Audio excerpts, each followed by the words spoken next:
শুভ সন্ধ্যা sir, আমার নাম মঞ্জু সিং। আমি নাগপুরের বাসিন্দা। আমি বেদের ব্যাপারে একটি প্রশ্ন করতে চাই, কারণ আমি বিশ্বাস করি বেদ হিন্দু ধর্মের মূল ধর্মগ্রন্থ। তাই আমি জানতে চাই, আপনি বিভিন্ন ধর্মগ্রন্থের অভিন্ন দিকগুলো তুলে ধরছেন যা অন্যান্য ধর্মগ্রন্থে একই রকম, কিন্তু কেন আপনি অমুসলিমদের কাছে সেসব দিকগুলো তুলে ধরছেন না যেগুলো পরস্পর সাংঘর্ষিক কিংবা যেগুলো পরস্পর বিপরীত? কারণ হিন্দু মেয়ে হিসেবে আমি অভিন্ন দিকগুলো বিশ্বাস করলেও এটা জানা অত্যন্ত গুরুত্বপূর্ণ হিন্দু ধর্মগ্রন্থের কোন দিকগুলো অন্যান্য ধর্মের সঙ্গে অভিন্ন এবং কোনগুলো ভিন্ন। বোন খুব সুন্দর একটা প্রশ্ন করেছেন। তিনি বলেছেন আমি বেদ থেকে উদ্ধৃতি দিয়েছি, সাদৃশ্যগুলো তুলে ধরেছি, কেন বৈসাদৃশ্যগুলো সম্পর্কে বলিনি, এবং তিনি সাদৃশ্যের পাশাপাশি বৈসাদৃশ্যগুলো জানতে চেয়েছেন। বোন, আমি যেমন ইসলাম ধর্ম ও হিন্দু ধর্মের সাদৃশ্যগুলোর উপর কয়েক ঘন্টা ধরে আলোচনা করতে পারি, তেমনি আমি ইসলাম ধর্ম ও হিন্দু ধর্মের বৈসাদৃশ্য নিয়েও দীর্ঘ আলোচনা করতে পারি। তবে আমি সাদৃশ্য নিয়ে কথা বলতে পছন্দ হওয়ার কারণ কোরআনে আমার স্রষ্টা আল্লাহ সুবহানাহু ওয়া তাআলা আমাকে সেই উপদেশই দিয়েছেন। সূরা আলে ইমরান অধ্যায় নম্বর 3 আয়াত নম্বর 64 বলা হয়েছে, কুল ইয়া আহলাল কিতাব, বলো হে কিতাবীগণ, তাআলু ইলা কালিমাতিন সাওয়াইন বাইনা বাইনাকুম, এসো সেই বিষয়ের প্রতি যা তোমাদের আমাদের মধ্যে এক। প্রথম সাদৃশ্য কি? আল্লাহ না'বুদা ইল্লাল্লাহ, আমরা আল্লাহ ছাড়া অন্য কারো ইবাদত করব ওয়ালা না, নুশরিকা বিহি শাইয়্যান, তার সঙ্গে অন্য কাউকে শরীক করব না, ওয়ালা ইয়াত্তাখিযা বা'দুনা বা'দান আরবাবান মিন দুনিল্লাহ, আল্লাহ ছাড়া আমরা অন্য কাউকে আমাদের মধ্যে হতে রব হিসেবে গ্রহণ করব না। ফাইন তাওয়াল্লাউ, যদি তারা মুখ ফিরিয়ে নেয়, ফাকুলু শাদু, বলো তোমরা সাক্ষী থাকো বিআন্না মুসলিমুন, আমরা তো মুসলিম, আল্লাহ সুবহানাহু ওয়া তাআলার কাছে আত্মসমর্পণকারী। কোরআনের এই আয়াত আমাদের পথ দেখাচ্ছে কিভাবে বিভিন্ন ধর্মের মানুষের সঙ্গে কথা বলতে হবে। এসো সেই বিষয়ের প্রতি যা তোমাদের আমাদের মধ্যে এক। প্রথম সাদৃশ্য কি? সবচেয়ে গুরুত্বপূর্ণ বিষয় হচ্ছে আল্লাহ না'বুদা ইল্লাল্লাহ, আমরা সর্বশক্তিমান আল্লাহ ছাড়া আর কারো উপাসনা করব না। বোন, মতপার্থক্যের ব্যাপারে আমি ঘন্টার পর ঘন্টা পার্থক্য নিয়ে লেকচার দিতে পারি। আমি পারি না তা নয়, তবে তাতে বৈরিতা তৈরি হবে, এতে করে কেউ কেউ আহত হতে পারেন। অবশ্য বিতর্কের সময় অনেক সময় বাধ্য হয়ে করতে হয়। যখন বিতর্ক হয়, একটা উদাহরণ দিচ্ছি, ডক্টর উইলিয়াম ক্যাম্বেল নামের এক ব্যক্তির সঙ্গে আমার বিতর্ক হয়েছিল। হ্যাঁ বোন, আপনি কি সেটা শুনেছিলেন? হ্যাঁ, আমি ভিডিও দেখেছি। হ্যাঁ, সেই বিতর্কের বিষয় ছিল ইসলাম ধর্ম ও খ্রিস্টান ধর্মের মধ্যে বৈসাদৃশ্য। কেন? তিনি একটা বই লিখেছিলেন, তাতে বলা হয়েছে কোরআনে 30টি বৈজ্ঞানিক ভুল রয়েছে এবং 8 বছরে কেউ এর জবাব দেয়নি। আমেরিকায় প্রচুর বিক্রি হয় বইটা। সুতরাং আমেরিকার ছাত্ররা আমাকে ডেকে পাঠালো। আমাদের সংলাপ হলো, বিষয় ছিল বিজ্ঞানের আলোকে বাইবেল ও কোরআন। কোরআনের বিরুদ্ধে তার যেসব আপত্তি ছিল আমি সবগুলো জবাব দিলাম। আমি বাইবেল থেকে 38টি বিষয় উল্লেখ করলাম যে বিজ্ঞানের বিপরীত। তিনি এর একটির জবাব দিতে পারলেন না। তাই এই বিতর্কে আমাকে এই কাজটা করতে হয়েছিল। যদি কোনো হিন্দু পণ্ডিতের সঙ্গে আমার বিতর্ক হয়, যদি তিনি বলেন বেদ পুরোপুরি বৈজ্ঞানিক, তখন অবৈজ্ঞানিক কথাগুলো আমি বলতে পারি। তবে যদি আমি বৈসাদৃশ্য নিয়ে কথা বলি, হতে পারে তখন আপনি মনক্ষুণ্ণ হবেন। সেজন্য যদি আপনি আরো গভীরে যেতে চান, তাহলে IRF এর কাছে প্রশ্ন রাখতে পারেন। আমরা আপনাকে সব রকম তথ্য দেব। তবে জনসমক্ষে নিতান্ত বাধ্য না হলে ব্যক্তিগতভাবে আমি বৈপরীত্য নিয়ে আলোচনা করতে চাই না। তার মানে এই না যে আমরা সচেতন নই। তবে সাদৃশ্যগুলো জানা থাকলে যা আপনাদের বলছি, আসুন আমরা অভিন্ন বিষয়গুলো অনুসরণের ব্যাপারে একমত হই। তাই আমি জনসাধারণকে বলি, যেগুলো একই বেদে, বাইবেলে, কোরআনে, যাতে সবাই একমত হয় যে অন্তত একটা গ্রন্থ ঈশ্বরের বাণী। হিন্দুরা বলবে বেদ ঈশ্বরের বাণী, খ্রিস্টানরা বলবে বাইবেল ঈশ্বরের বাণী, মুসলিমরা বলবে কোরআন আল্লাহর বাণী। আমি তাদেরকে একটি কথা বলি যা সবাই মেনে নেবেন। আসুন আমরা মেনে নেই যে বিষয়গুলোতে মিল রয়েছে। সুতরাং যখন আমরা অভিন্ন বিষয়গুলো দেখি, বেদ, বাইবেল, ইহুদিদের ধর্মগ্রন্থ, তালমুদ, কোরআনে, সবগুলো ধর্মগ্রন্থেই বলা হয়েছে ঈশ্বর এক। সবগুলো ধর্মগ্রন্থে বলা হচ্ছে সর্বশেষ নবী হযরত মুহাম্মদ সাল্লাল্লাহু আলাইহি সাল্লাম। সেজন্য আমি আপনাকে বলছি, বোন, কেন আপনি এক ঈশ্বরে বিশ্বাস করেন না? আমি আপনাকে জিজ্ঞেস করছি, বোন, আপনি কি এক ঈশ্বরে বিশ্বাস করেন? হ্যাঁ, আমি বিশ্বাস করি এক আপনি ঈশ্বরে। কি বিশ্বাস করেন, বোন, আপনি কি বিশ্বাস করেন সর্বশেষ বার্তাবাহক নবী মুহাম্মদ সাল্লাল্লাহু আলাইহি সাল্লাম? ঠিক এই কারণে আমি আপনাকে প্রশ্ন করেছি, কারণ কোরআন ও বেদ বোঝা খুবই কঠিন এবং আমি দ্বিধাগ্রস্ত। কোন ধর্মগ্রন্থটি ঈশ্বরকে পাওয়ার জন্য আমার জন্য অধিক গুরুত্বপূর্ণ? আমি ঈশ্বরের উপাসনার কথা বোঝাতে বোন, আপনি চাইছি। কি শুনেছেন আমার লেকচার ইসলাম ও হিন্দু ধর্মের মধ্যে সাদৃশ্য নিয়ে, অথবা হিন্দু ধর্মগ্রন্থে হযরত মুহাম্মদ সাল্লাল্লাহু আলাইহি সাল্লাম? এটা কি শুনেছেন? হ্যাঁ, শুনেছি। জানেন যে আপনার ধর্মগ্রন্থে বলা হয়েছে সর্বশেষ বার্তাবাহক নবী মুহাম্মদ সাল্লাল্লাহু আলাইহি সাল্লাম? হ্যাঁ। আপনি এটা জানেন? হ্যাঁ। তাহলে আপনি বিশ্বাস করেন যে নবী মুহাম্মদ আল্লাহর বার্তাবাহক? হ্যাঁ, অবশ্যই। আপনি কি বিশ্বাস করেন? হ্যাঁ। তাহলে আপনি যদি বিশ্বাস করেন যে ঈশ্বর একজন, যদি বিশ্বাস করেন প্রতিমা পূজা করা নিষিদ্ধ, এবং যদি বিশ্বাস করেন যে নবী মুহাম্মদ সাল্লাল্লাহু আলাইহি সাল্লাম সর্বশেষ বার্তাবাহক, তাহলে আরবি ভাষায় আমরা আপনাকে বলি মুসলিম।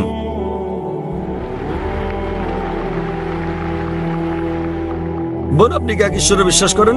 হ্যাঁ, আমি এক ঈশ্বরে বিশ্বাস করেন করি। প্রতিমা পূজা নিষিদ্ধ? হ্যাঁ।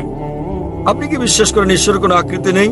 হ্যাঁ। কেউ বিশ্বাস করেন যে মুহাম্মদ সাল্লাল্লাহু আলাইহি সাল্লাম ঈশ্বরের বার্তাবাহক, সুতরাং যতটা আপনি অগ্রসর হয়েছেন, বেশি দূর না গেলেও এটা বিশ্বাস করেছেন যে আল্লাহ ছাড়া কোনো উপাস্য নেই এবং নবী মুহাম্মদ তার বার্তাবাহক, এই কথা স্বীকার করে পরোক্ষভাবে আপনি মুসলিম হয়ে গেছেন। মুসলিম মানে যে নিজেকে আল্লাহর কাছে সমর্পণ করে। আপনি নিজেকে সমর্পণ করেছেন। জানি পরোক্ষভাবে আমি একজন মুসলমান। যদি বেদ ও কুরআন একই কথা বলে থাকে তাহলে আমি আপনি পরোক্ষ হলেও কোনো সমস্যা নেই।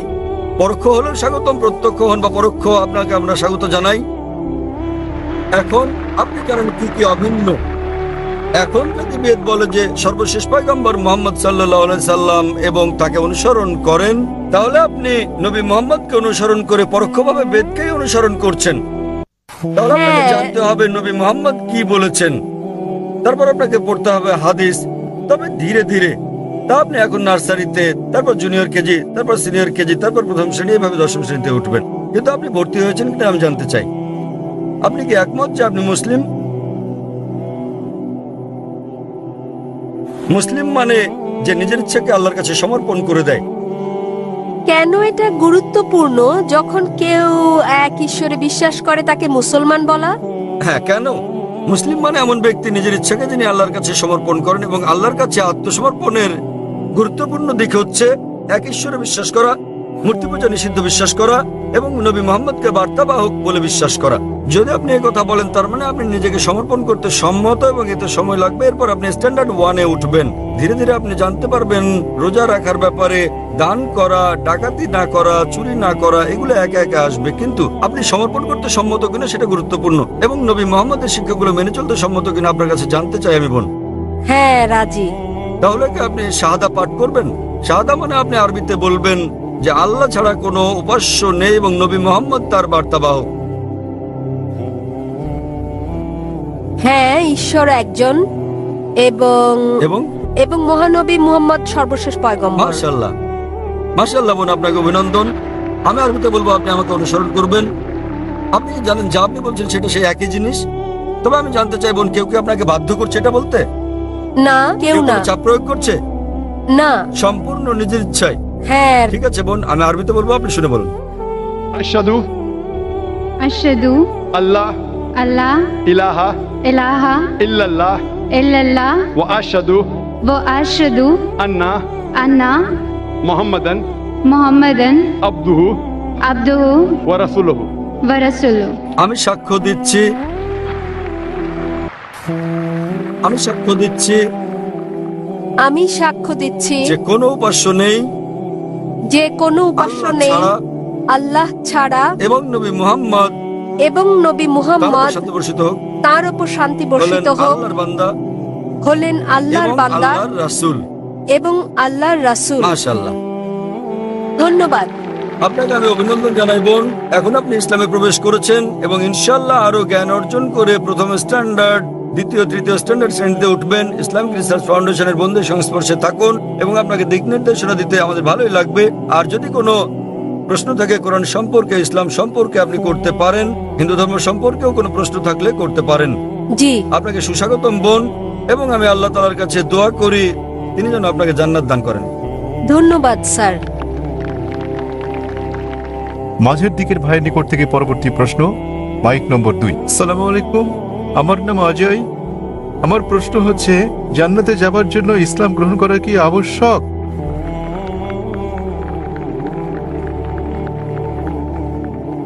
ভাই একটা প্রশ্ন করলেন যে জান্নাতে যেতে হলে ইসলাম গ্রহণ করা আবশ্যক কিনা। জিজ্ঞাসাটা এরকম যে পরীক্ষায় পাশ করতে আমাকে ভালো নম্বর পেতে হবে কিনা।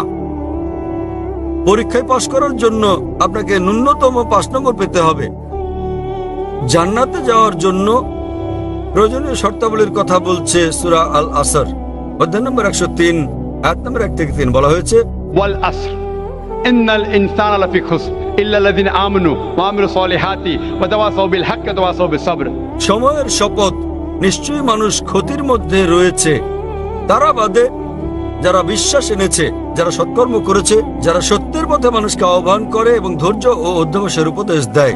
কোন মানুষের বেহেশতে যাওয়ার জন্য ন্যূনতম 4টি গুণ থাকতে হবে কমপক্ষে। প্রথমত, বিশ্বাস স্থাপন করা, ঈমান আনতে হবে। ঈমান আনলে এক ঈশ্বরে বিশ্বাস করতে হবে, মুহাম্মদ সাল্লাল্লাহু আলাইহি সাল্লামকে শেষ পয়গম্বর মানতে হবে, ইত্যাদি ইত্যাদি। দ্বিতীয়ত, সৎকর্ম করা, বিশ্বাস করা ছাড়াও, ঈমান আনা ছাড়াও সৎকর্ম করা। عمل الصالحات তৃতীয়ত হচ্ছে وتواصوا بالحق মানুষকে সত্যের পথে ডাকা, এবং চতুর্থ হচ্ছে মানুষকে ধৈর্য আর অধ্যবসায়ের উপদেশ দেয়া। যে কোনো মানুষের জান্নাতে যাওয়ার জন্য কমপক্ষে 4টি গুণ থাকতে হবে, এবং যদি আল্লাহ ইচ্ছে করেন যে কোনো গুনাহ মাফ করতে পারেন শিরক ছাড়া। তিনি কখনো শিরক মাফ করবেন না। আল্লাহ বলেন সূরা নিসা অধ্যায় 4 আয়াত নম্বর 48 এবং সূরা নিসা অধ্যায় 4 আয়াত 116-তে যে আল্লাহ ইচ্ছে করলে যে কোনো গুনাহ মাফ করে দিতে পারেন, শিরক তিনি কখনোই মাফ করবেন না। যে লোক শিরক করেছে সে কঠিন গুনাহ করে ফেলেছে। শিরক একটা বড় গুনাহ। শিরক করলে জান্নাতে যাওয়ার কোনো সুযোগ থাকলো না আপনার জন্য। অন্যান্য গুনাহ আল্লাহ ইচ্ছে করলে মাফ করে দিতে পারেন, তবে আপনার জান্নাতে যাওয়া নিশ্চিত করতে হলে ন্যূনতম 4টি গুণ অর্জন করতে হবে: ঈমান, সৎকর্ম করা, মানুষকে সত্যের পথে ডাকা এবং ধৈর্য ও অধ্যবসায়ের উপদেশ দেয়া। ভাই, আপনাকে আমি জিজ্ঞেস করছি, হ্যাঁ বলুন। আপনি কি জান্নাতে যেতে চান? আপনি জান্নাতে যেতে চান কি না? জি, যেতে চান আপনি?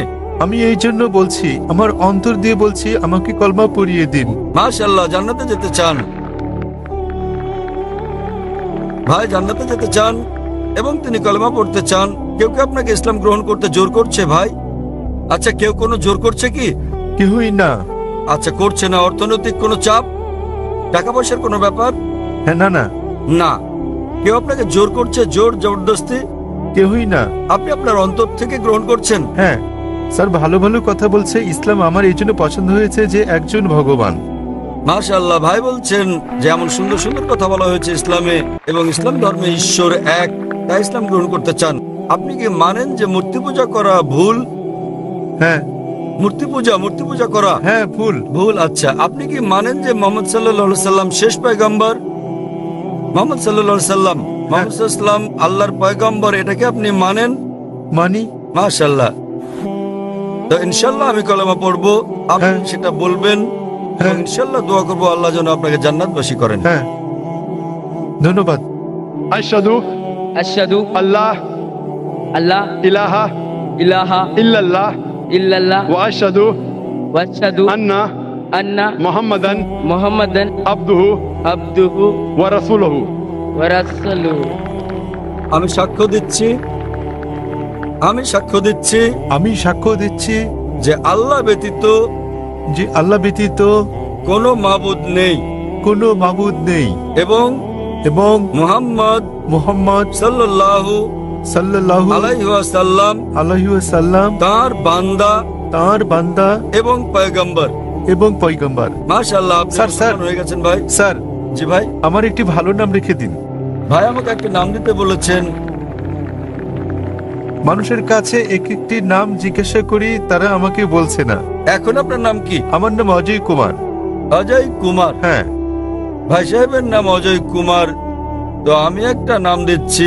আপনার নাম আব্দুল্লাহ রাখতে পারেন। আব্দুল্লাহ মানে হচ্ছে আল্লাহর বান্দা, তার মানে আল্লাহর বান্দাকে বলা হয় আব্দুল্লাহ, অর্থাৎ আল্লাহর দাস। আমি দোয়া করব আব্দুল্লাহ যেন আল্লাহ তাআলা আপনাকে জান্নাত দান করেন।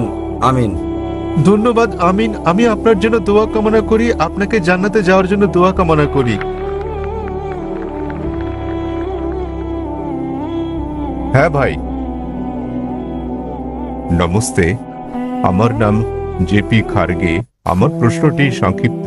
পূর্ববর্তী প্রশ্নের সঙ্গে সংশ্লিষ্ট ননভেজ খাদ্য সংক্রান্ত মানুষের মনের উপর এর কি প্রভাব পড়ে? ভাই প্রশ্ন করলেন যে মানুষের মনের উপর ননভেজ খাদ্যের কি কোনো প্রভাব রয়েছে? জি। এ নিয়ে অনেক গবেষণা হয়েছে। বৈজ্ঞানিকভাবে এটা স্বাস্থ্যসম্মত। দেহ, দৃঢ় মাংসপেশি গঠন, সুস্বাস্থ্য, দীর্ঘায়ু ইত্যাদি অনেক কিছুর উপরের প্রভাব রয়েছে। আপনি দেখতে পারেন আমার লেকচার, ননভেজ কি মানুষের জন্য অনুমোদিত না নিষিদ্ধ। আপনার প্রশ্ন থেকে বোঝা যায় আপনি বলতে চাচ্ছেন যে এরকম একটা গবেষণা হয়েছে যাতে বলা হয়েছে যে খাদ্য আপনি খাচ্ছেন আপনার স্বভাবের উপর তার প্রভাব পড়বে, সুতরাং আপনি যদি জীবজন্তুর মাংস খান জীবজন্তুর মতো আচরণ করবেন, এটাই বোঝাতে চেয়েছেন? না না না, আমার প্রশ্ন মানুষের ভাবনার উপর এর প্রভাব কি? আমি আপনাকে বলার চেষ্টা করছি এরকম একটা গবেষণা হয়েছে যাতে বলা হয়েছে যে যদি আপনি জীবজন্তুর মাংস খান তাহলে জীবজন্তুর মতো আচরণ করতে শুরু করবেন, তার মানে জীবজন্তুর প্রভাব পড়ছে। গবেষণায় বলা হয়েছে যে আপনি যা খান তার স্বভাবের প্রভাব আপনার উপর পড়বে। আর সে কারণেই আমরা যারা মুসলমান তারা কেবলমাত্র শান্ত স্বভাবের প্রাণীর মাংস খেয়ে থাকি, যেমন গরু, ছাগল, তারপর ভেড়া, কারণ আমরা শান্তিপ্রিয় মানুষ। আমাদেরকে হিংস্র প্রাণীর মাংস খাওয়ার অনুমতি দেওয়া হয়নি, যেমন বাঘ, সিংহ, চিতাবাঘ, কারণ আমরা হিংস্র হতে চাই না। তাই এই গবেষণার সঙ্গে একমত হলেও আমি বলতে চাই আমরা মুসলিমরা শান্তিপ্রিয়। আর স্বাস্থ্যের ব্যাপারে যদি বলতে হয় এই খাদ্য খুবই উপকারী। যদি কারো কিছু স্বাস্থ্যগত কোনো সমস্যা হয় কোনো ননভেজ খাদ্য গ্রহণের কারণে, তা ভেজ খাদ্য গ্রহণের কারণেও হতে পারে।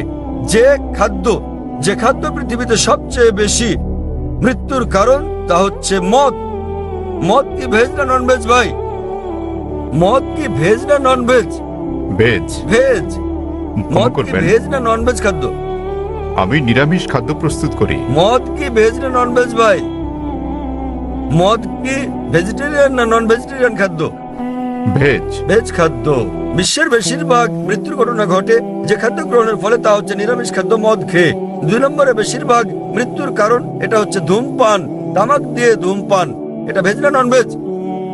এটা নন ভেজ। তামাক ভেজ না নন ভেজ? ক্যাবেজ বাঁধাকপি ভেজ। বাঁধাকপি নয়, তামাক। তামাক বলছি। তামাক হচ্ছে নন ভেজ। তামাক নন ভেজ আপনি কোথায় পেলেন? ভেজ এটি সবজি জাতীয়। ভেজিটেরিয়ান, ঠিক। সুতরাং পৃথিবীতে সবচেয়ে বেশি মৃত্যুর কারণ মদ হচ্ছে 1 নম্বর, যা ভেজিটেরিয়ান। তামাক হচ্ছে 2 নম্বর, তাও ভেজিটেরিয়ান। তাহলে বিশ্বে ভেজিটেরিয়ান খাদ্য ননভেজ খাদ্য থেকে বেশি সমস্যা সৃষ্টি করে। নির্দিষ্ট কোনো ননভেজ খাবার যদি আপনার স্বাস্থ্যের জন্য ক্ষতিকর হয়, বিশ্বের বেশিরভাগ ক্ষতিকর ঘটনার কারণ হচ্ছে ভেজিটেরিয়ান খাদ্য। সুতরাং যা ক্ষতিকর কোরআন তা নিষিদ্ধ করেছে। কোরআন সব শাকসবজি নিষিদ্ধ করেনি, কোরআন নিষিদ্ধ করেছে মদ। সূরা মাইদা অধ্যায় 5 আয়াত নম্বর 90, এবং এমনকি ধূমপান সূরা বাকারা অধ্যায় 2 আয়াত নম্বর 195, কারণ এটা স্লো পয়জনিং করে। সুতরাং যাতে সমস্যা রয়েছে তা নিষিদ্ধ করা হয়েছে। কোরআন সব শাকসবজি নিষিদ্ধ করেনি। আরো বিস্তারিত জানার জন্য আমার ভিডিও ক্যাসেট দেখতে পারেন। ননভেজ খাদ্য মানুষের জন্য অনুমোদিত না নিষিদ্ধ? আশা করি উত্তরটা পেয়েছি। ঠিক আছে, আপনাকে ধন্যবাদ। পুরুষদের শাড়ির পেছনের দিকের 3 নম্বর বাইক থেকে পরবর্তী প্রশ্ন। হ্যাঁ ভাই, আপনি। শুভ সন্ধ্যা, আমি ডক্টর মাথু এবং creation.com এর সঙ্গে জড়িত, যা ক্রিয়েশন মিনিস্ট্রিজ ইন্টারন্যাশনালের অংশবিশেষ। একজন চিকিৎসক হিসেবে আমি এখানে এসেছি কারণ আমি শান্তিপ্রিয়, এবং যেমন আপনি বলেছেন ভেতরে বাইরে শান্তি। এখন ব্যক্তিগতভাবে যখনই আমি এবং অন্যান্য লাখ লাখ মানুষ পাপবোধ ও এর জন্য অনুতাপের পর বুঝেছি যীশু খ্রিস্ট নিষ্পাপ ব্যক্তি আমার পাপের প্রায়শ্চিত্ত করে গেছেন। তিনি ক্রুশে করে আমার লজ্জা ও অপরাধ নিয়ে গেছেন এবং আমার জন্য জীবন দিয়ে গেছেন। আর সে কারণেই আমার মনে শান্তি আছে, এবং এই শান্তি এমন কিছু যা সমঝোতা এনে দেয়।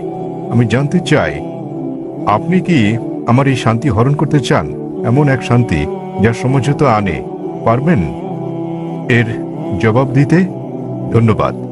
ভাই একটা সুন্দর প্রশ্ন করলেন। তিনি ডক্টর ম্যাথু, তার একটা ওয়েবসাইট এবং সংস্থা রয়েছে নাম ক্রিয়েশন। তিনি বললেন যে তিনি শান্তি খুঁজে পেয়েছেন, শান্তি লাভের জন্য এখানে এসেছেন। বললেন যীশু খ্রিস্টের মধ্যে শান্তি খুঁজে পেয়েছেন, তার পাপের জন্য তিনি ক্রুশবিদ্ধ হয়ে মারা গেছেন। তিনি ক্রুশবিদ্ধ হয়ে মারা গেছেন, তাই তিনি আমাকে প্রশ্ন করছেন আমি কি আপনার শান্তি হরণ করতে পছন্দ করি? ভাই আমি কখনো আপনার শান্তি নষ্ট করতে চাই না।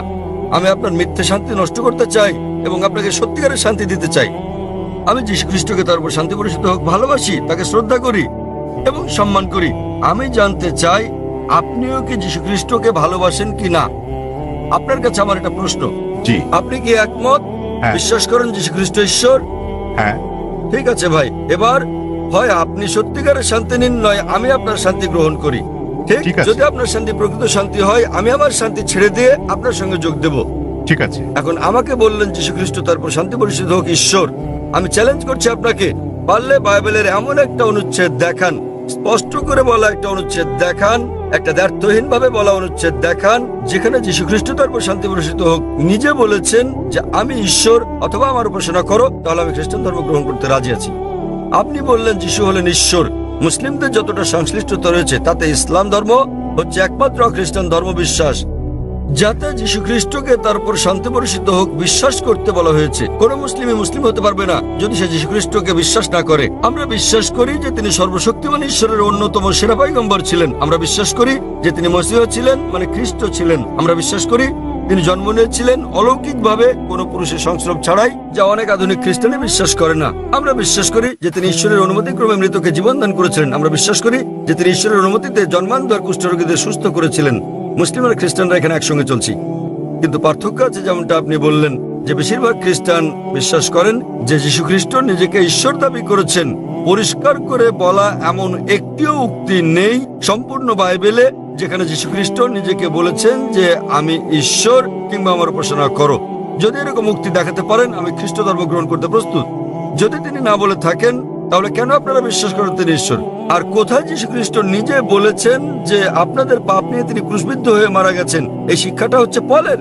আপনারা কি পলকে না যীশু খ্রিস্টকে তার উপর শান্তি বর্ষিত হোক অনুসরণ করছেন? বাইবেলের কোথাও নেই। তাই আমার প্রশ্ন হচ্ছে, যখন যীশু খ্রিস্ট কখনো বলেননি যে তিনি ঈশ্বর, তাকে ভালোবাসবেন, আপনাদের সম্মান করা উচিত।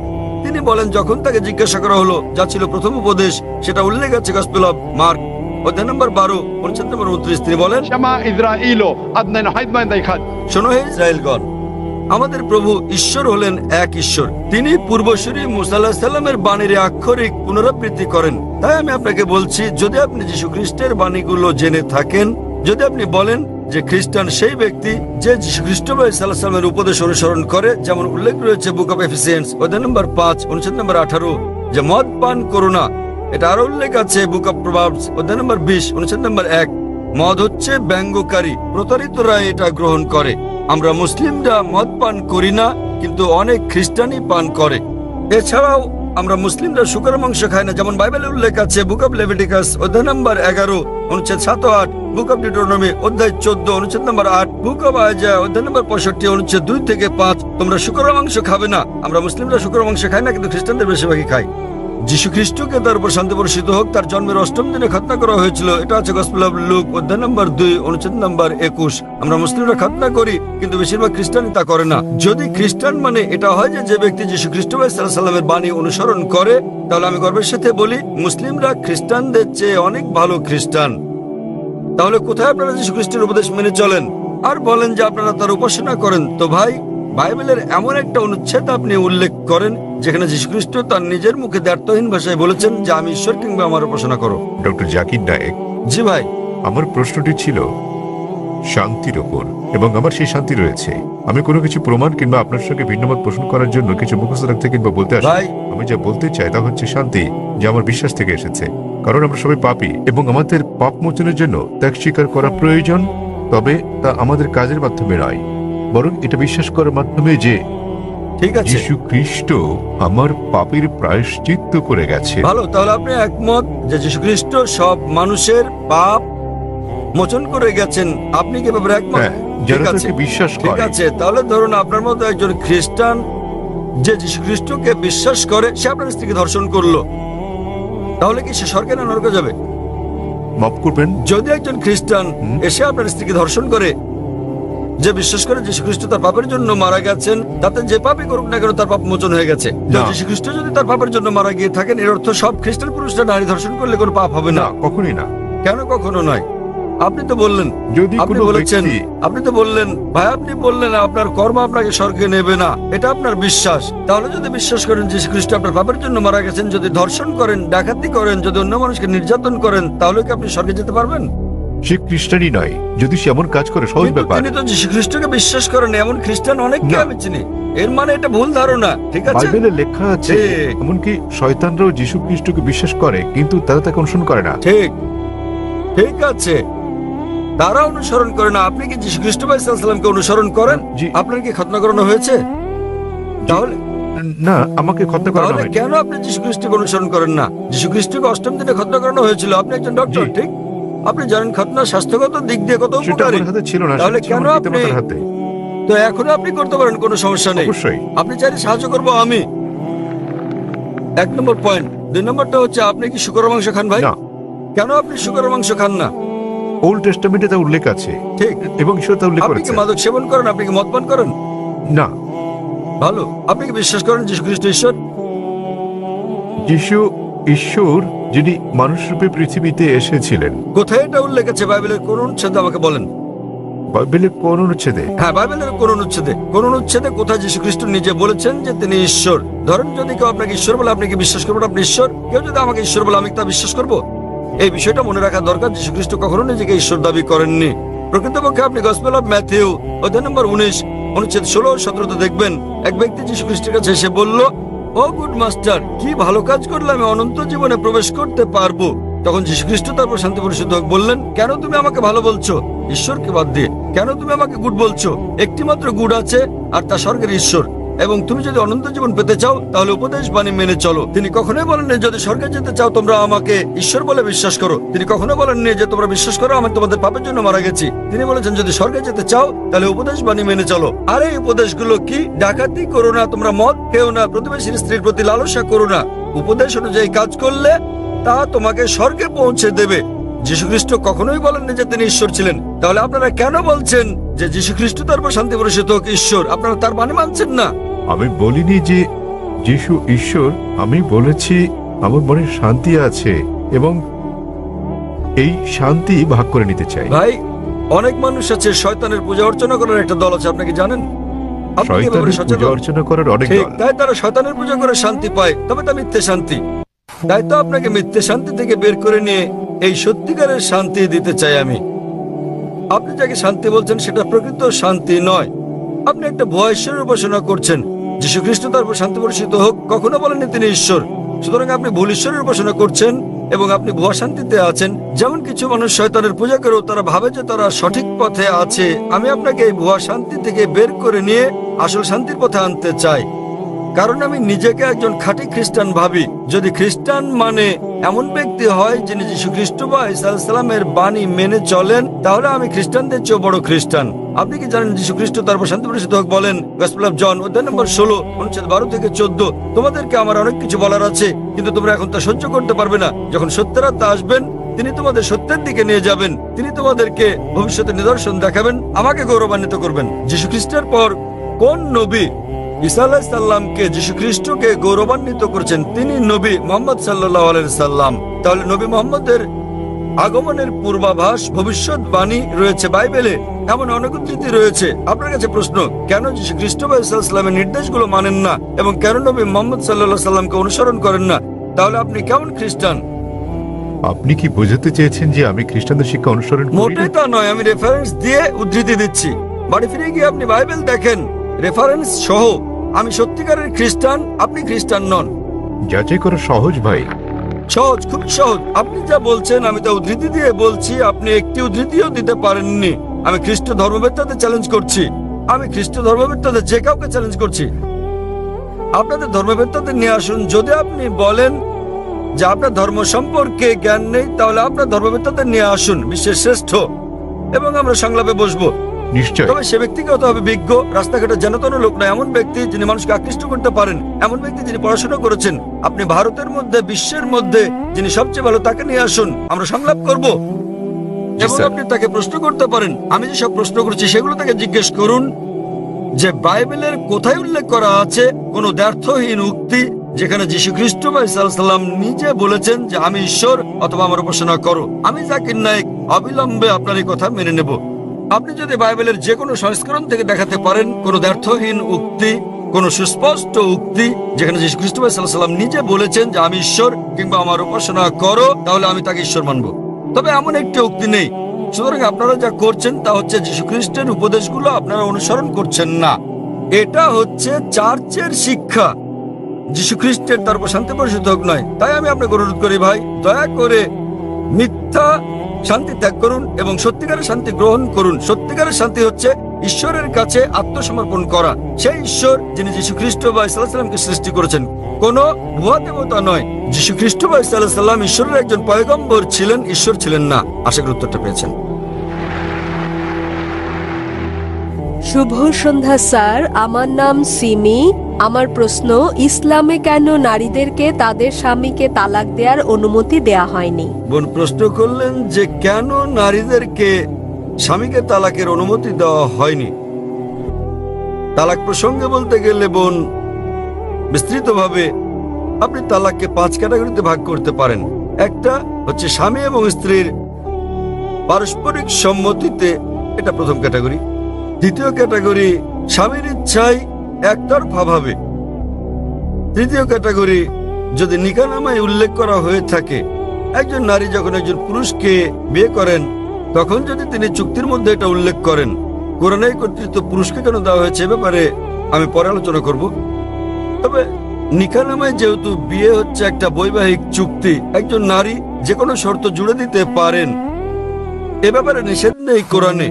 এই শর্তও দিতে পারেন যে আমি চাই না আমার স্বামী দ্বিতীয় স্ত্রী গ্রহণ করুক, কেননা একজনের বেশি স্ত্রী গ্রহণ ইসলামে আবশ্যকীয় নয়। এতে রাজি থাকলে বিয়ে হবে, না হলে হবে না। মহিলা অন্য একজন পুরুষ, পুরুষ অন্য একজন নারী খুঁজে নেবে। নারী এই শর্ত দিতে পারেন যে যতদিন আমি জীবিত আছি ততদিন তুমি দ্বিতীয় স্ত্রী গ্রহণ করো, আমি চাই না সেটা। কিন্তু আপনি কোরআন পরিপন্থী কোনো শর্ত দিতে পারবেন না। আপনি এমন শর্ত দিতে পারবেন না যে আমি চাই না তুমি নামাজ আদায় করো, কারণ নামাজ আদায় করাটা হচ্ছে অবশ্য কর্তব্য। আপনি এমন শর্ত দিতে পারেন না যে ঐচ্ছিক। অনুরূপভাবে নারী এমন শর্ত দিতে পারেন যে আমার একতরফা তালাক দেওয়ার এখতিয়ার থাকবে, একে বলে তালাকে তাফবিজ অথবা ইসমা। তৃতীয় ক্যাটাগরি। চতুর্থ ক্যাটাগরি হচ্ছে তিনি শর্তের মধ্যে উল্লেখ করেন নাই, কিন্তু এখন তিনি তালাক চান। এক্ষেত্রে তিনি স্বামীকে তালাকের জন্য অনুরোধ করতে পারেন, আমি তোমার সঙ্গে থাকতে চাই না। স্বামীর কাছে তালাকের অনুরোধ জানালে একে বলে খুলা। এবং পঞ্চম ক্যাটাগরি, যদি স্বামী রাজি না হয়, স্বামী তার সঙ্গে দুর্ব্যবহার করে, সেক্ষেত্রে তিনি কাজীর কাছে যেতে পারেন, বিচারকের কাছে যেতে পারেন এবং তিনি নিকাহে ফাস্ক বা বিবাহ বাতিল করতে পারেন। স্বামী খারাপ ব্যবহার করলে, স্ত্রীর অধিকার না দিলে তিনি বিচারকের কাছে যেতে পারবেন, বিবাহ বাতিল করতে পারবেন। তাহলে একজন মহিলাও তালাক দিতে পারেন। তবে স্বাভাবিক পরিস্থিতিতে পুরুষদেরই এই ক্ষমতা দেওয়া হয়েছে। কেন? কারণ বিয়ের সময় যে ব্যক্তি ক্ষতিগ্রস্ত হয় তিনি পুরুষ, নারী নন। নারী লাভবান। যদি আপনি আমার কথা শুনে থাকেন, গত শনিবারে ইসলামে নারীর অধিকার, অধীনতা না সুরক্ষা এ ব্যাপারে আমি সেখানে বলেছি যে বিয়ের সময় নারীদের প্রাপ্তিযোগ ঘটে। কোরআনে বলা হয়েছে সূরা নিসা অধ্যায় 4 আয়াত নম্বর 4 যে নারীদেরকে দিয়ে দাও বিবাহের সময় বৈবাহিক পুরস্কার মোহর। বিয়ের সময় স্বামী স্ত্রীকে দিয়ে থাকে নির্দিষ্ট পরিমাণ অর্থ মোহর। মোহর যে কোনো পরিমাণ হতে পারে। তাহলে ভাবুন, নারীর বিয়ের আগে এটা পুরুষের কর্তব্য, অর্থাৎ পিতা এবং ভাইয়ের কর্তব্য। বিয়ের পর এই দায়িত্ব তার স্বামীর, আর ছেলের তার অন্ন, বস্ত্র, বাসস্থান সহ সব আর্থিক বিষয়গুলো দেখা। যদি তালাক হয়ে যায় তাহলে তার দেখাশোনার দায়িত্ব হচ্ছে পিতামাতার। পিতামাতা না থাকলে সমাজের দায়িত্ব তার দেখাশোনা করা। সমাজ না করলে ইসলামী রাষ্ট্রের দায়িত্ব তার দেখভাল করা। তাই সে আর্থিক দিক থেকে নিরাপদ। যদি তালাক হয়ে যায়, পুরুষ তালাক দেয় তো তার মোহর লস, কিন্তু নারীর প্রাপ্তিযোগ আছে। এখন তার বিয়ের সম্ভাবনা রয়েছে, আবার বিয়ে করলে সে নতুন মোহর পায়। আর পুরুষ যদি আরেকজন নারীকে বিয়ে করতে যায়, নতুন করে মোহর দিতে হবে। যদি পুরুষ কর্তৃক নারীকে দেওয়া হয় তাহলে বিয়ের পর সে তালাক দিয়ে অর্থ উপার্জন করতে থাকবে, তাতে ক্ষতিগ্রস্ত কে? পুরুষ। সুতরাং সর্বশক্তিমান আল্লাহ অন্যভাবে পুরুষের মর্যাদা রক্ষা করে থাকেন, অন্যথায় ইসলামে পুরুষের অধিকার শীর্ষক লেকচার দিতে হবে। কারণ তালাক হলে পুরুষ নারীর চেয়ে আর্থিক ও অন্যান্য দিক দিয়ে বেশি ক্ষতিগ্রস্ত হয়। নারী নিরাপত্তা পায় পরিবার থেকে, সমাজ থেকে, রাষ্ট্রের কাছে, পুরুষ তা পায় না। তাই এইসব কারণে আল্লাহ সর্বশক্তিমান ঈশ্বর পুরুষকে নিরাপত্তা দিয়েছেন। তথাপিও নারী চাইলে বৈবাহিক চুক্তিতে উল্লেখ করলে সে নিজেও তালাক দিতে পারবে, অথবা সে তালাক দেওয়ার জন্য স্বামীকে অনুরোধ করতে পারে, যাকে বলে খুলা। অথবা স্বামী খারাপ ব্যবহার করলে বিচারকের কাছে যেতে পারে এবং বিবাহ বাতিল করে দিতে পারে, যাকে বলে নিকাহে ফাস্ক। আশা করি উত্তরটা পেয়েছেন। জি, আপনাকে ধন্যবাদ। হ্যাঁ, পিছনের দিকের বাইক থেকে আপনি বলুন। আমি মিসেস পল। আমি হাইকোর্টের একজন উকিল। আমি হিন্দু, বিয়ে হয়েছে খ্রিস্টানের সঙ্গে। আমার মনে এই প্রশ্নটি এসেছে মানুষ হত্যার ব্যাপারে ডাক্তার সাহেবের চিন্তা ভাবনা এবং ইসলামের শিক্ষার কথা শোনার পর। যদি হত্যা করা ইসলামে কঠোরভাবে নিষিদ্ধ হয়, তাহলে কেন মুসলমানদের আধ্যাত্মিক নেতারা জিহাদের নামে যে হত্যাকাণ্ড চলছে তার প্রকাশ্য সমালোচনা ও বিরোধিতা করছেন না? মুসলমানরা কিভাবে কতিপয় মুসলমানের ইসলামের অপব্যবহার ও অপব্যাখ্যা মেনে নিচ্ছেন, যারা সারা বিশ্বে মুসলমানদের নামে কলঙ্ক লেপন করছেন? বোন সুন্দর একটা প্রশ্ন করলেন। বললেন যে তিনি ইসলামের শিক্ষা থেকে অনুপ্রাণিত হয়েছেন, ইসলাম নিরপরাধ মানুষ হত্যার বিপক্ষে, কিন্তু তবুও কেন সব মুসলিম নেতারা একত্রিত হয়ে এর নিন্দা করে না যেসব হত্যাকাণ্ড চলছে জিহাদের নামে, এবং এ ধরনের কিছু কুলাঙ্গারের কারণে ইসলাম কলুষিত হচ্ছে? বোন, বিস্তারিত জবাবের জন্য আপনাকে 1 বছর আগে 2008 সালের নভেম্বরে বিগত শান্তি সম্মেলনে আমার আলোচনার শেষ দিকের কথাগুলো শুনতে হবে।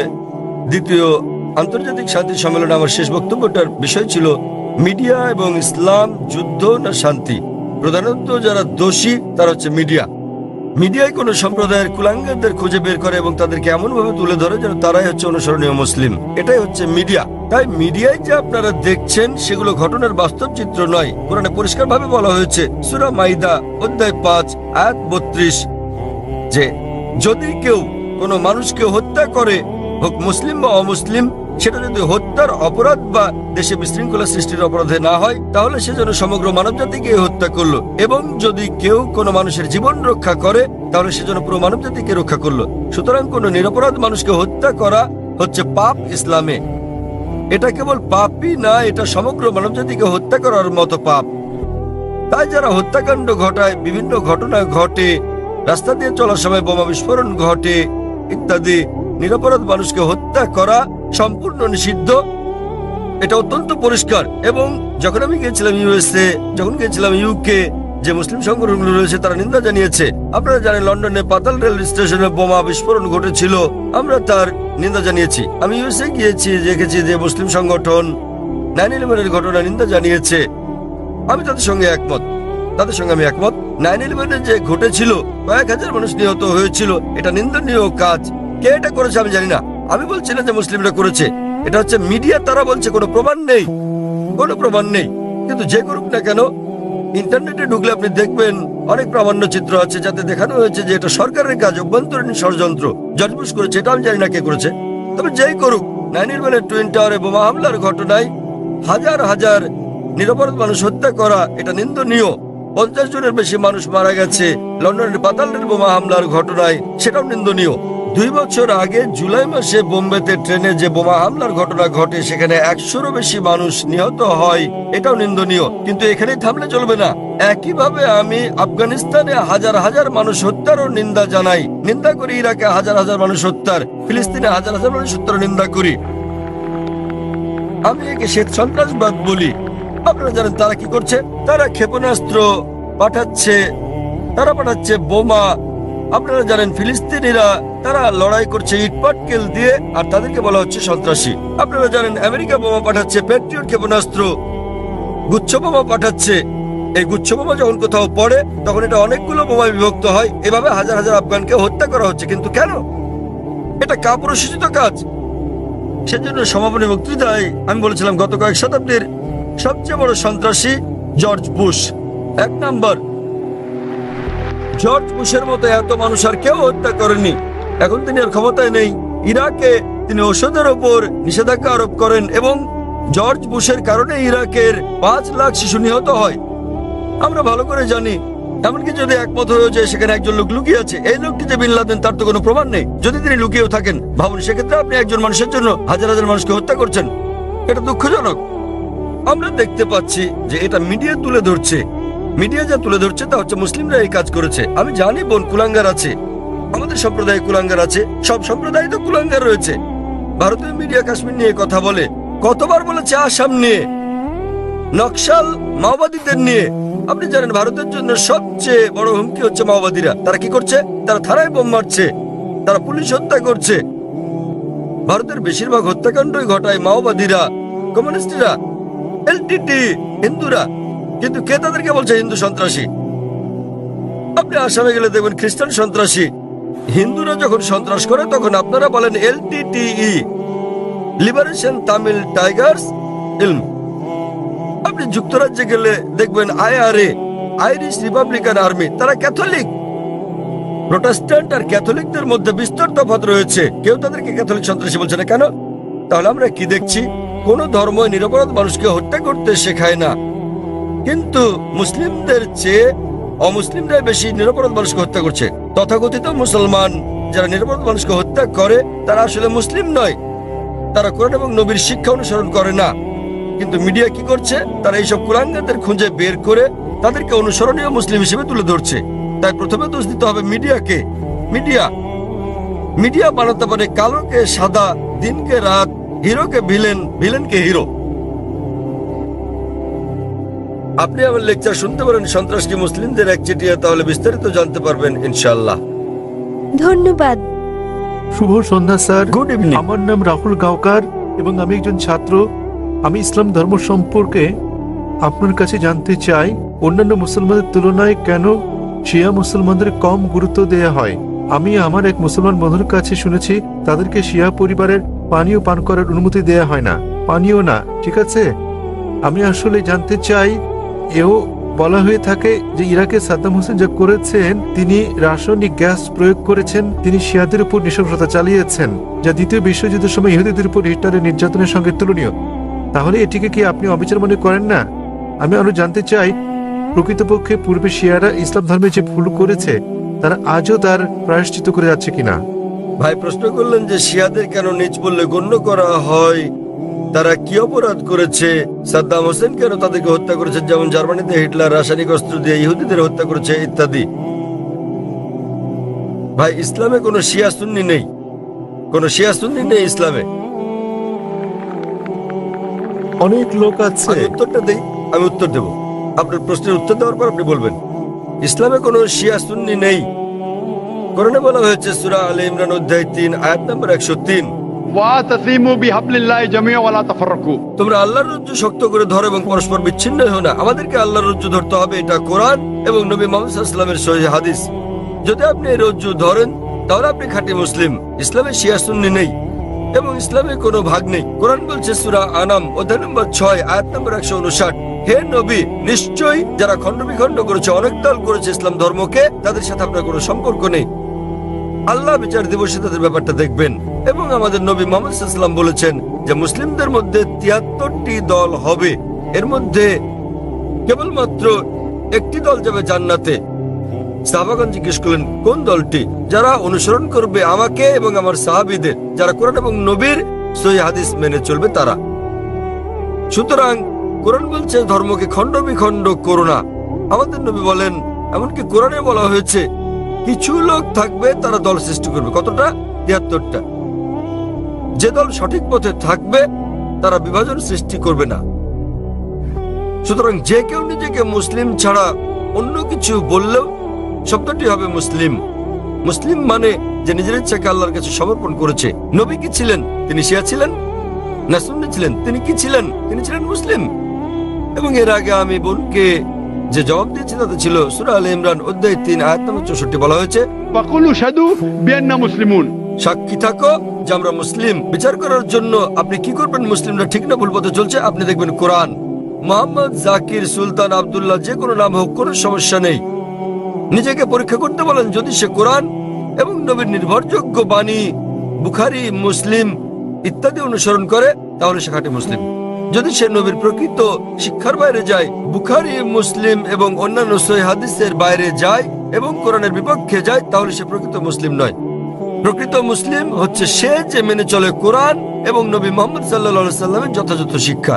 সুতরাং এটা জানার পর নিজেকে সে যাই বলুন না কেন, যদি না মেনে চলেন কোরআন এবং নবীর সব শিক্ষা হাদিস, তাহলে সে প্রকৃত মুসলিম নয়।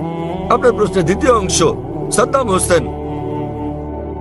প্রশ্নের মধ্যে সাদ্দাম হোসেন নেই? আছে প্রশ্নের মধ্যে? হ্যাঁ, সাদ্দাম হোসেন।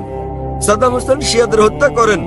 ভাই আমি জানি না তিনি শিয়াদের হত্যা করেছেন কিনা, এটা মিডিয়া বলছে। কিন্তু হোক সাদ্দাম হোসেন, হোক হিটলার, হোক জর্জ বুশ, যে কোনো নিরপরাধ মানুষকে হত্যা করে, শিয়া সুন্নি বাদ দেন, যদি সে হত্যা করে নিরপরাধ কোনো হিন্দু, নিরপরাধ খ্রিস্টান, নিরপরাধ ইহুদিকে, তাহলে সেটা বড় অপরাধ। হোক না কেন সাদ্দাম হোসেন, হোক জর্জ বুশ, হোক না হিটলার, যে কোনো নিরপরাধ মানুষকে হত্যা করে, হোক সে মুসলিম বা মুসলিম, হোক না কোনো হিন্দু বা খ্রিস্টান কিংবা ইহুদি, যদি কেউ কোনো নিরপরাধ মানুষকে হত্যা করে, সেটা হচ্ছে একটা পাপ কাজ, এটা নিষিদ্ধ। কারো সাফাই করতে আমি এখানে আসিনি।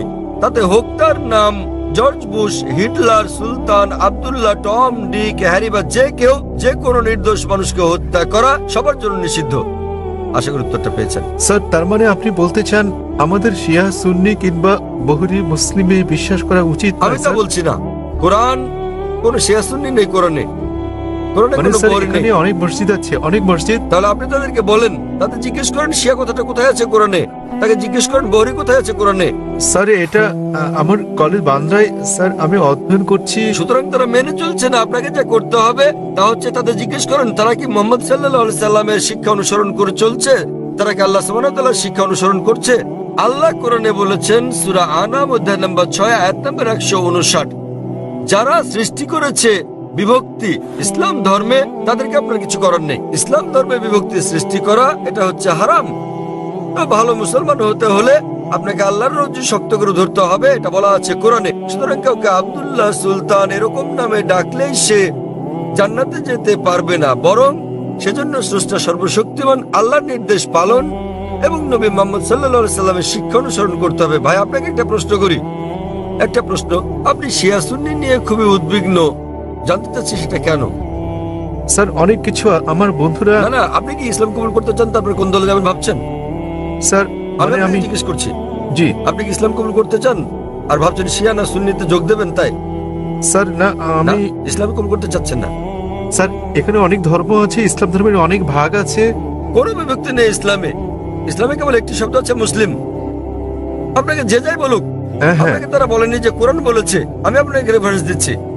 লোকটি আমাকে বলেছে তিনি সুন্নি, তিনি আমাকে বলেন তাকে সুন্নি হতে দিন, শিয়া হতে দিন, বহরি হতে দিন, যে কোনোটা। তাকে বলেন কোরআন বলছে বিভক্তি সৃষ্টি করো না। অধ্যায় নম্বর 6 লিখে রাখুন আপনি। এর অর্থ অধ্যায় নম্বর 6। স্যার এর অর্থ এগুলো সব হতাশাজনক। তিনি কোরআন মেনে চলছেন না। কোরআন বলছে সূরা আনাম অধ্যায় 6 আয়াত নম্বর 159, আপনি নোট করে রাখুন যে ডক্টর জাকির নায়েক বলেছেন সূরা আনাম অধ্যায় 6 আয়াত 159 আছে বিভক্তি সৃষ্টি করো না তোমরা। আপনাকে যা করতে হবে নিজেকে ঈশ্বরের কাছে সমর্পণ করতে হবে আপনার। এখন আমি জানতে চাই আপনি কি নিজেকে ঈশ্বরের কাছে সমর্পণ করতে চান? ভাই নিজেকে হ্যাঁ ঈশ্বরের কাছে সমর্পণ করতে চান আপনি? স্যার আমি ইসলামকে শ্রদ্ধা করি, আমি না, না, ইসলামে ঠিক বিশ্বাস আছে। করি। আপনি ইসলামকে শ্রদ্ধা করেন, আপনি কি এক ঈশ্বরে বিশ্বাস করেন? হ্যাঁ এক ঈশ্বরে বিশ্বাস করেন আপনি? জি স্যার আমি ঈশ্বরে বিশ্বাস করেন, করি। মূর্তি পূজা করা ঠিক নয়। হ্যাঁ হ্যাঁ, আপনি কি বিশ্বাস করেন ঈশ্বরের কোনো প্রতিমা নেই? ঈশ্বরের কোনো প্রতিভা নেই। আপনি কি তা বিশ্বাস করেন? আমি জানি না স্যার। আপনি কি প্রতিমা পূজায় বিশ্বাসী? হ্যাঁ হ্যাঁ, আপনি কি প্রতিমা পূজায় বিশ্বাস করেন? কি বললেন? প্রতিমা পূজা ঠিক না ভুল? মানে ঈশ্বর? না। আপনি কি বিশ্বাস করেন প্রতিমা পূজা করা ঠিক না ভুল? হ্যাঁ এটা ঠিক না ভুল? এটি ঠিক স্যার। প্রতিমা পূজা করা, কিন্তু এটা তো বেদের বিপরীত। আপনাদের বেদ বলছে তোমরা এক ঈশ্বর ছাড়া কারো উপাসনা করবে না। এটা উল্লেখ আছে আপনাদের যজুর্বেদে অধ্যায় 32 অনুচ্ছেদ 3, শ্বেতাশ্বেতারা উপনিষদ অধ্যায় 4 অনুচ্ছেদ 19। न तस्य प्रतिमा अस्ति মহান ঈশ্বরের কোনো পুতুল নেই, কোনো আকৃতি নেই, কোনো ফটোগ্রাফ নেই, কোনো ছবি নেই, কোনো প্রতিমা নেই, কোনো ভাস্কর্য নেই, কোনো মূর্তি নেই। আমি আপনাকে জিজ্ঞেস করছি, যখন আপনাদের বেদ বলছে ঈশ্বরের কোনো আকৃতি নেই, কোনো মূর্তি নেই, কোনো প্রতিমা নেই, এরপরও কি আপনি প্রতিমা পূজা বিশ্বাস করেন? জি স্যার। শিয়া সুন্নি বাদ দেন, আপনাকে জিজ্ঞেস করছি আপনি কি বেদ মানেন? স্যার অনুসরণ করছেন কি না? ধর্ম মানেন কি না? স্যার কারণ আমি এই ধর্মের স্যার। ঠিক তাই আমি বলছি যে এটা আমার ভুল নয় স্যার, আমি এই এই ধর্মের মধ্যে জন্ম মধ্যে নিয়েছি বড় স্যার। হলেও আমি জিজ্ঞেস করছি যে অধ্যয়ন করা আপনার কর্তব্য কি না। সে কারণে আপনার বেদ- আমি এই বিষয়টি অনুসন্ধান তাই আমি করছি। আপনাকে বলছি ভাই, আপনাদের ধর্মগ্রন্থ বেদে আছে যজুর্বেদ অধ্যায় 32 অনুচ্ছেদ 3, শ্বেতাশ্বেতারা উপনিষদ অধ্যায় 4 অনুচ্ছেদ 19। এটা বলছে, न तस्य प्रतिमा अस्ति এটা একটা সংস্কৃত উদ্ধৃতি। এর মানে সর্বশক্তিমান ঈশ্বরের কোনো প্রতিমা নেই, কোনো আকৃতি নেই, কোনো আলোকচিত্র নেই, কোনো ছবি নেই, কোনো ভাস্কর্য নেই, কোনো প্রতিমূর্তি নেই, কোনো পুতুল নেই। যদি আপনার ধর্মগ্রন্থ বলে সর্বশক্তিমান ঈশ্বরের প্রতিমা নেই, তাহলে কি প্রতিমা পূজা করা ঠিক না ভুল? ঠিক না ভুল? ঠিক বেঠিক ঠিক করার মতো এত বড় ব্যক্তি আমি নই স্যার। না না, আপনার ধর্মগ্রন্থ বলছে ঈশ্বরের কোনো আকৃতি নেই, কোনো প্রতিমা নেই, কোনো মূর্তি নেই, কোনো ছবি নেই, তথাপি ঈশ্বরের মূর্তি করা ঠিক না ভুল? কেন আমার পূর্ববর্তী ব্যক্তিগণ মানে আমার পূর্বসূরীরা কেন এই কাজ করেছে স্যার? স্যার আমি তাদের দোষ দিতে জি। পারি না। আমার আমার পূর্বসূরীরা, আমার পূর্বে হিন্দু ধর্মের লোকের এটা করেছে স্যার। স্যার আমি তাদের দোষ দিতে আমি পারি না। হিন্দুদের প্রশ্ন করছি না, আমি আপনাকে জিজ্ঞেস করছি আপনার ধর্মগ্রন্থ, আপনার ধর্মের সবচেয়ে গ্রহণযোগ্য গ্রন্থ কোনটি? আপনি জানেন না? কি স্যার? আপনি কি জানেন আপনার ধর্মের সর্বশ্রেষ্ঠ গ্রন্থ কোনটি? স্যার এটা মানে হচ্ছে বেদ। হ্যাঁ তাহলে আপনি দেখেন আমার ভিডিও ক্যাসেট ইসলাম ও হিন্দু ধর্মের সাদৃশ্য সমূহ। আমি অনুরোধ করছি ভলান্টিয়ারদের তাকে একটা ইসলাম ও হিন্দু ধর্মের সাদৃশ্য নামে ডিভিডি দেওয়ার জন্য। আপনার কোনো প্রশ্ন থাকলে আমার সঙ্গে সাক্ষাৎ করতে পারেন, ইনশাল্লাহ আপনার সন্দেহ দূর হবে। আর আমি আপনাকে অনুরোধ করব এটা পড়ুন, বুঝুন এবং সঠিক শান্তি খুঁজে নিন। স্যার, শেষ কথা আমি আপনাকে জিজ্ঞেস করতে চাই স্যার, মানে আমাদেরকে এসব বিশ্বাস করলে হবে না যে ইসলামে অনেক বিভক্তি আছে, যেমন শিয়া সুন্নি, এগুলো আমাদের বিশ্বাস করা উচিত নয়, আমাদের কেবল কোরআনে বিশ্বাস করা উচিত। কোরআন এবং নবীর সহিহ হাদিস ব্যাস। যে কোনো আলেম যায় বলুন, কোরআন বলছে সূরা নিসা অধ্যায় 4 আয়াত নম্বর 59, আতিউল্লাহ আতিউর রাসূল। আল্লাহ ও তার রাসূলকে মানো এবং অতঃপর তোমাদের মধ্যে যারা আদেশ দানের কর্তৃত্ব প্রাপ্ত, যাদেরকে এই কাজের দায়িত্ব দেওয়া হয়েছে তাদের, অর্থাৎ আপনাকে আল্লাহ এবং সর্বশক্তিমান ঈশ্বর, তার রাসূল এবং জ্ঞানী ব্যক্তিদের মান্য করতে হবে। কিন্তু আয়াতটা এখানেই শেষ হয়নি। আরো বলা হয়েছে যদি তারা কোনো বিষয়ে একমত হতে না পারে তো আল্লাহ তার রাসূলের উপর ছেড়ে দাও। যদি কেউ আপনাকে কিছু বলে আপনি তা কোরআন এবং সহিহ হাদিস দিয়ে যাচাই করুন সেটা ঠিক না ভুল।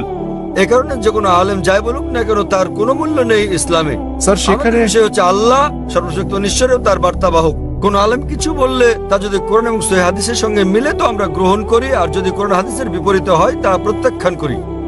স্যার, কোন ব্যক্তি নিজেকে মুসলিম বলে দাবি করলে আপনি তাকে বলবেন কুল হাতু বুরহানাকুম প্রমাণ দাও ইন কুনতুম সাদিকিন। যদি সত্যবাদী হও। সে কারণেই যখন আমি প্রশ্নের উত্তর দেই আমি কোরআন এবং সহিহ হাদিসের রেফারেন্স দেই। যা আমি বলছি, যা ডক্টর জাকির নায়েক বলছেন, তা কিছুই নয় ইসলামে, কোনোই মূল্য নেই তার। আমি যা বলি ইসলামে তার মূল্য হচ্ছে শূন্য। যা কোরআন বলছে, সর্বশক্তিমান ঈশ্বর বলছেন, যা আমাদের প্রিয় নবী মুহাম্মদ সাল্লাল্লাহু আলাইহি সাল্লাম বলছেন তা মূল্যবান। তাই আমি যা দিচ্ছি তা হচ্ছে রেফারেন্স। যারা জানেন না আমি তাদের রেফারেন্স দিচ্ছি। আমার উত্তরের ভিত্তি কোরআনের বিভিন্ন আয়াতের শিক্ষা, আমার জবাবের ভিত্তি নবীর বাণী, সহিহ বুখারী খণ্ড নাম্বার ইত্যাদি প্রমাণ হিসেবে। সুতরাং তারা যা বলেন তার মূল্য আছে, আমি যা বলি মূল্য নেই। আশা করি উত্তরটা পেয়েছেন।